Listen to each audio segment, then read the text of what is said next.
يصعب التلاعب بهذا. أوه لا.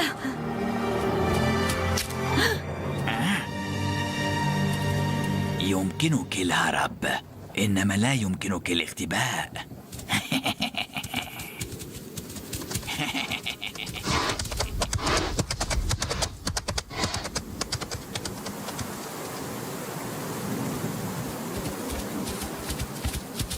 آخر مكان رأيتها فيه هنا.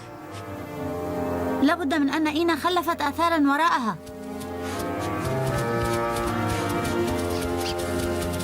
بما ناديتني؟ سمعتني جيداً؟ أنت دب مزعج. حقاً؟ سأريك إذن كم أن هذا الدب المزعج نافع.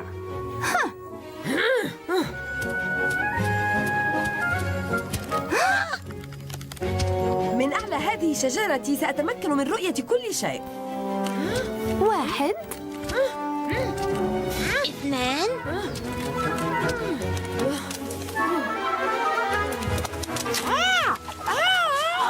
3. حسناً، ربما لم يكن هذا أفضل مثل. دب مزعج. وجدت آثاراً. هذه حتماً رائحة إينا، ولكن ماذا هناك؟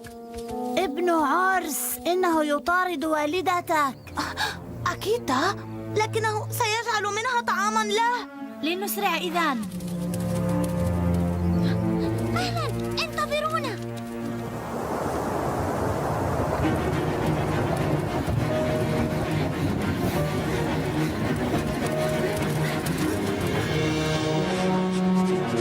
مرت من هنا.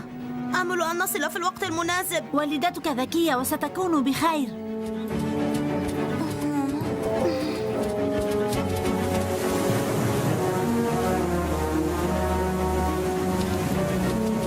يبدو أن إينا كانت متجهة نحو الجبل. شكراً طبطب، كدت أقع. يسعدني أن براعتي أنقذتك يعني.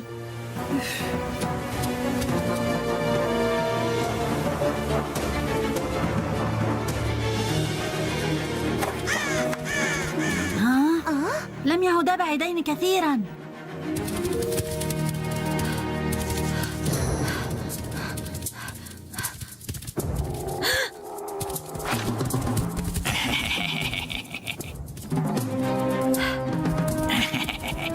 طريق مسدود.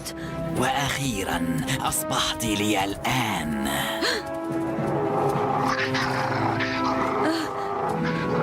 لو كنت مكانك لما أكلتها. تاتونكا.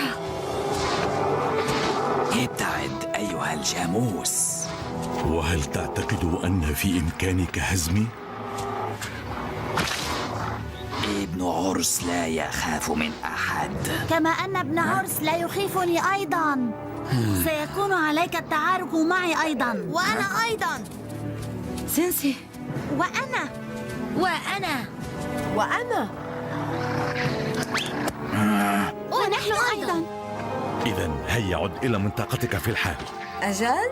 وإلا لجعلت منك لحماً مفروماً، أفهمت؟ هي، مهلاً، لا داعي لأن تغضب.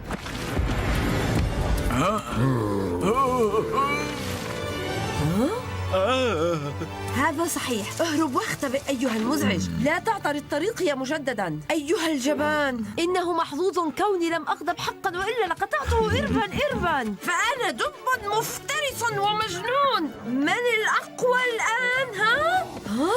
مرحبا يا عمي ماتو. أنت هنا منذ وقت طويل؟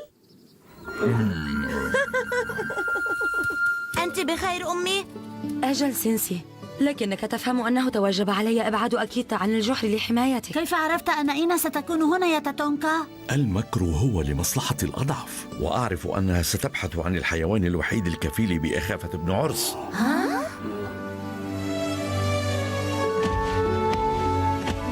ماتو، شكراً لك أيها الدب البطل.